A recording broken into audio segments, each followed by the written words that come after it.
तो आज मैं एक ऐसी स्टोरी सुनाने वाला हूँ आप लोगों को, जो स्टोरी सुन के आप लोग पक्के से चौंक जाने वाले हो। और ये स्टोरी सुनाने से पहले मैं एक बार पानी पी लेता हूँ और आप लोग भी पानी पी लीजिए, क्योंकि ये स्टोरी आपको हिला देने वाली है। तो होता कुछ ऐसा है, ये स्टोरी है मेरे नानी के गांव की। मेरा जो नानी का गांव है वहाँ की ये स्टोरी है, और ये स्टोरी बहुत सालों पहले की है। लगभग 50-60 साल से भी ऊपर हो गए होंगे इस स्टोरी को। मेरी नानी जब बहुत छोटी हुई करती थी, मतलब आपको मैं बताऊं तो मतलब मेरी नानी की उम्र होगी जब 10-12-15 साल के लगभग ही। तो इतने पहले की ये स्टोरी है। और इस स्टोरी में होता कुछ ऐसा है कि शुरुआत ऐसी होती है कि हमारे जो नाना जी थे वो बहुत ही अच्छे। और मैं आपको बता दूं, ये कहानी मध्य प्रदेश के एक बुंदेलखंड गांव की है, जो मेरी नानी का घर है। और तो शुरू करते हैं। हाँ, तो हुआ कुछ ऐसा कि उस गांव में एक पंडित जी रहते थे, जो कि पुजारी थे उस गांव के। और वो पंडित जी आए हुए थे चित्रकूट से, और चित्रकूट के पंडित जी थे जो उस गांव में पूजा वगैरह करते थे। और लेकिन मेरे नाना जी को एक बार पता चला कि वो जो पंडित जी है वो एक मतलब ढोंग टाइप करते हैं, और मतलब लूटते हैं लोगों को, और बाकी सारे मतलब ऐसे कुछ गलत काम करते थे, मतलब लूट वगैरह करना। तो उनको जब ये पता चला तो उन लोगों ने मिलके उनको पंडित जी को उस गांव से भगा दिया। और पंडित जी को मतलब भगा दिया तो फिर हुआ ऐसा कुछ कि पंडित जी ने बदले की भावना से, बदला लेने के उससे, वो चित्रकूट से उन्होंने एक बार डाकू भिजवाए। अब डाकू भिजवाते हैं वो, और साथ में वो खुद भी आए हुए थे उस टाइम पे।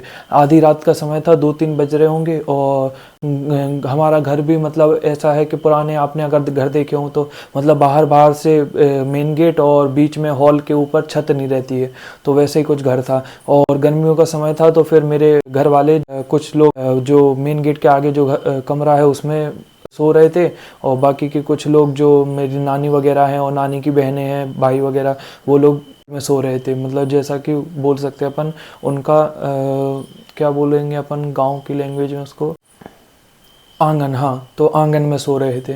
तो आंगन में खाट लगा के ये लोग, खाट जो चारपाई होती है उस पर सो रहे होते हैं। कुछ ऐसा है कि 2-3 बजे के लगभग वो डाकू आ जाते हैं नाना जी पे हमला करने। और मतलब मेन उनका मोटिव यही था कि उनको नाना जी के घर पे हमला करना था, मेन नाना जी पे हमला करना था, और लूटने के इरादे से भी थे वो। और हुआ कुछ ऐसा कि उनको मतलब घर की एकदम फिक्स ये नहीं पता था कि घर कौन सा है, तो उस वजह से वो उस घर की जगह पास वाले घर में चले गए, मतलब जस्ट बाजू वाले पड़ोस के घर में। और उस घर में गए तो उनने वहाँ पे आपस में, वो भी हमारे परिवार के ही लगते हैं, तो उनने उनके घर में लूटना चालू किया। और खूब सारा मतलब सोना चांदी उस टाइम पे हम लोगों के पास था, तो वो सब लूटा उनने। और वहाँ पे जो मेरी दूसरी नानी थी, तो उनसे पूछा उनने कि इन मेरे नाना का नाम लेके कि इनका घर कहाँ है और इनके घर के सोना चांदी वगैरह कहाँ छुपा हुआ है। तो उन्होंने सोचा कि अब मतलब उनका तो चला गया था, और ऊपर से सामने ये लोग बंदूक वगैरह और ये चाकू वगैरह, तलवार वगैरह लेके आए थे, तो इस वजह से उनके पास हथियार थे। तो उनने बता दिया कि उनका सोना, बता दिया मौसी ने कि उनका सोना जो है वो उनके अटाई पे रखा हुआ है। अटाई बोलते हैं हमारे यहाँ पे, एक छत के ऊपर एक कमरा सा बना रहता है उसको, तो वहाँ पे रखा हुआ है, बंद करा हुआ सोना और चांदी वगैरह, मतलब जो महंगे जेवर थे सोने के। तो चोरों को ये पता चल गया, अब चोर आ गए घर के अंदर। लेकिन मेन इसमें ये चीज़ थी कि मतलब जो भगवान जी थे वहाँ के, लोकल भगवान जो कह सकते हैं उनको, वहाँ के लैंग्वेज में तो बोलते हैं गॉड बब्बा, लेकिन असल में वो मतलब बोलते हैं कि वहाँ के जो पूर्वज रहे हैं उनके परिवार के, उन्हीं को वो पूछते हैं, उन्हीं के वो बनाए हुए मंदिर, और वो पूर्वज उन पे अभी भी आशीर्वाद बनाए रखते हो। पहले के पूर्वज जो थे वो बहुत ही नेक इंसान थे, और मतलब बहुत ही अच्छे साफ दिल के थे। इस वजह से वो मतलब इतने साफ थे कि वो बाद में मरने के बाद भगवान बन गए, तो इस वजह से उनको वो पूजा जाता है वहाँ पे उस गांव में। तो वो पूछते थे, तो उन्हीं उनके पूर्वज जो भगवान बन के आए थे, उन्हीं ने उनकी रक्षा करी। और हुआ क्या ऐसा कि जिस रात को वो चोर और डाकू वगैरह डकैत हमारे घर में आते हैं, मतलब नानी के घर में, उसके जस्ट एक दिन पहले ही मतलब मेरे नाना खूब बीमार पड़ जाते, इतना बीमार कि उनको गांव छोड़ के शहर जाना पड़ता है भर्ती होने, और भर्ती भी हो जाते वो। और उनको मतलब सपने में खुद भगवान आके कहते हैं कि तुम यहाँ से चले जाओ, तुम्हारी जान को खतरा है। और अगले दिन उनकी तबीयत खराब हो जाती है बहुत ज़्यादा, और वो चले जाते हैं गांव छोड़ के शहर। और ये बात उनको पता नहीं थी, वो ना ही उन पंडित जी को और ना ही उनके वो डकैतों को। और वो लोग उसके अगली रात को आ जाते हैं। वहाँ पे। तो अब हुआ क्या कि वो गेट से एंटर होते और गेट पे ही वो बैठे थे हमारे जो भगवान थे वो, मतलब ऐसा कहा जाता है। अब ये मेरे को भी नहीं पता रियल है कि फेक है, क्योंकि उस टाइम ना मैं था और ना मैंने देखा है ये सब चीज़ें, लेकिन मेरे को पता है कि ये अगर सुनाई जा रही है और अगर नानी बोल रही है, देखा है उन लोगों ने, बहुत नानियों ने मेरे को कहा, बताया कि हाँ ऐसा हुआ था। तो हो भी सकता है, क्योंकि गाँव में ऐसी चीज़ें होती है। अगर आप लोग गाँव से बिलोंग करते हैं या फिर गाँव जाते रहते हैं तो आपको भी पता होगा कि ऐसी चीज़ें वहाँ पर होती रहती है। ऐसा है कि मतलब उस टाइम पे फिर वो लोग जो आधे जो डकैत होते हैं पहले शुरुआत गेट से करते हैं एंटर, कोई भी है नॉर्मल गेट से एंटर करेगा, तो उन्होंने मेन गेट को तोड़ के अंदर एंटर होने की कोशिश करी कि अंदर आएंगे घर के और रात को लूटेंगे सब कुछ, ठीक है, सब सो रहे होंगे जब।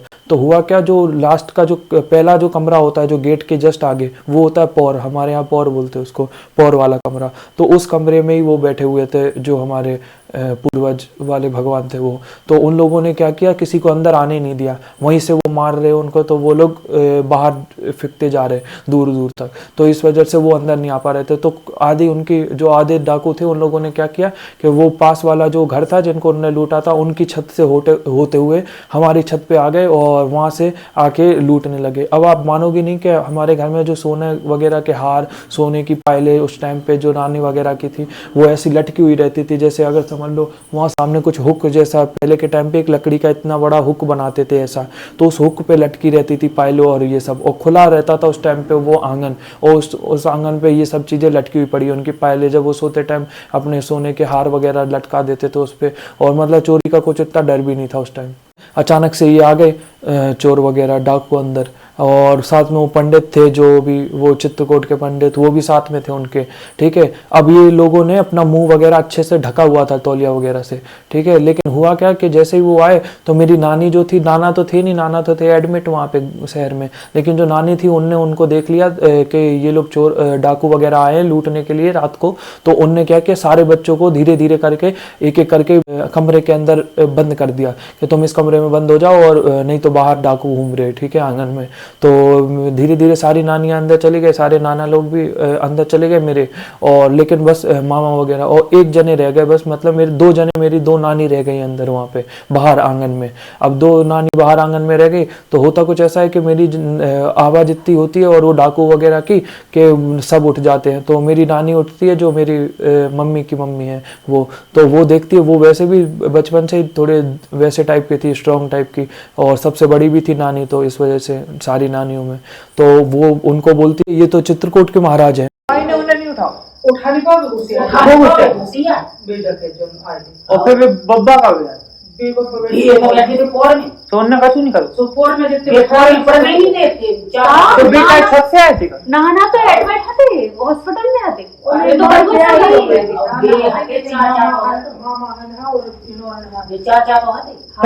फिर उन दोनों खाकर हम बैठना खाते हम किए चित्रकूट की।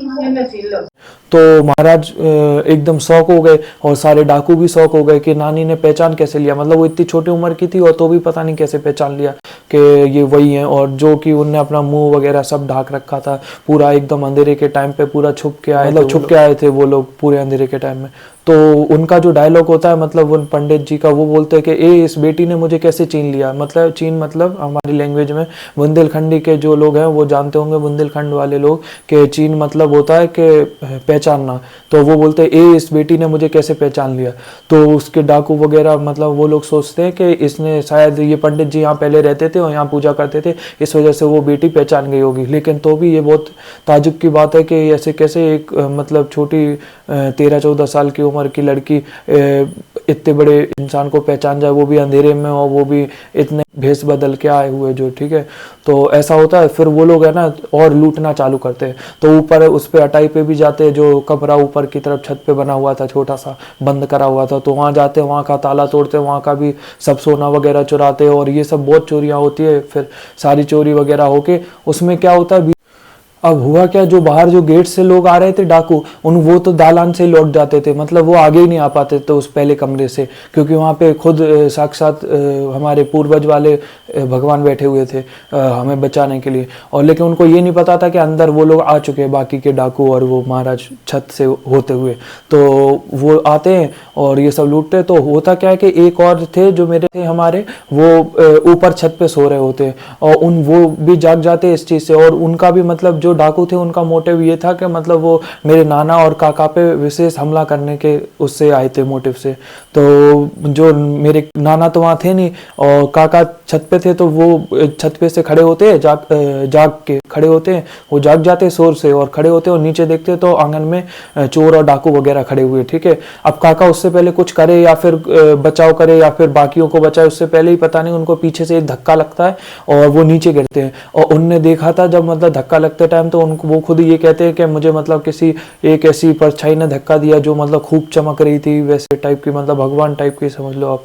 तो वैसी परछाई उनको धक्का देती है और वो नीचे गिरते हैं आंगन में। और वो उनने मतलब उनको इतना बस याद है सुबह तक कि वो आंगन में गिरे थे और बस वो जैसे ही आंगन को टच करते उससे पहले वो वहां से गायब हो जाते और जाके अगले दिन सुबह मिलते कहाँ पे, आप मानोगे नहीं, हमारे घर से 500 मीटर दूर हमारा कुआं है जहाँ पे, वहाँ कुएं के पास में वो नाज होता है ना, जो किसी जो मतलब ऐसे एग्रीकल्चर का जो भी सामान रहता है उस पे गिरे हुए मिले वो वहाँ पे हमारे कुएं के पास में। और इतनी दूर वो कैसे पहुंच गए, मतलब अब आप खुद सोचो कि मतलब ये प्रैक्टिकली इम्पॉसिबल है एकदम, कि अगर कोई धक्का भी दे तो सीधा घर की छत से आधा किलोमीटर दूर हमारे कुएं के पास कैसे पहुंच सकता है एक आदमी, और वो भी रात को हुआ और ये सुबह वहाँ पहुंच गया। और रात को काका वहाँ सो भी रहे थे छत के ऊपर।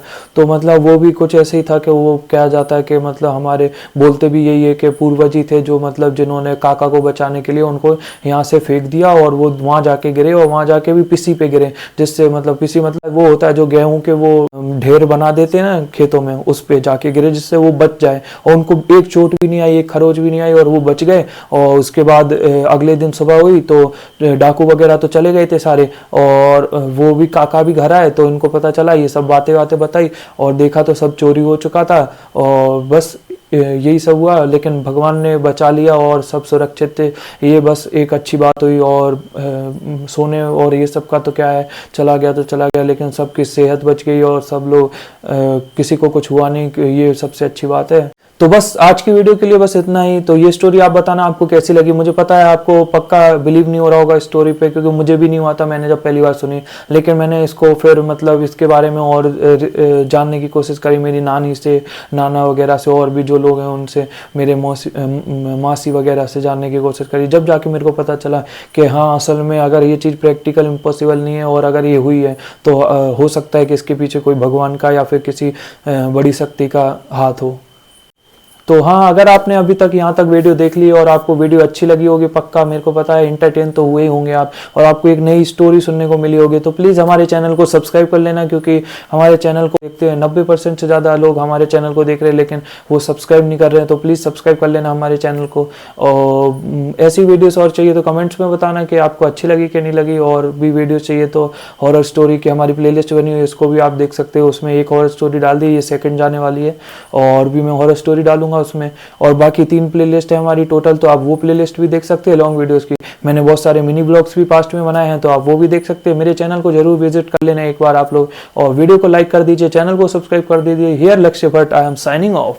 हाँ, तो सुन लो, जो पहले के जो पूर्वज आदमी लोग होते थे ना, वो बहुत ही साफ दिल के और बहुत ही अच्छे नेक इंसान होते थे। तो हमेशा कभी भी अपन को उनको भूल नहीं जाना चाहिए, अपन को उनको पूछते रहना चाहिए, उनकी पूजा करनी चाहिए, और अपन को हमेशा उनको अपने गुड डायरीज में रखना चाहिए, हमेशा उनको याद करना चाहिए अच्छे काम से पहले। तो हमेशा जो भी आपके घर में बड़े बुजुर्ग हैं या फिर पूर्वज लोग हैं, उनका सम्मान करें, आदर करें और उनको अच्छे से रखें जितना अच्छा आप कर सकते हो। धन्यवाद। तो दोस्तों, तबीयत थोड़ी ठीक नहीं है और मेरी, क्योंकि आंखें भी आपको सूजी लग रही होगी और मेरी तबीयत भी इतनी ठीक नहीं है कुछ दिनों से, तो इस वजह से थोड़ा मैनेज कर लेना अगर वीडियो क्वालिटी में या फिर मेरी आवाज़ में या फिर मेरे लुक्स में थोड़ा बहुत अगर ऊपर नीचे 19-20 हो रहा है तो प्लीज़ थैंक यू।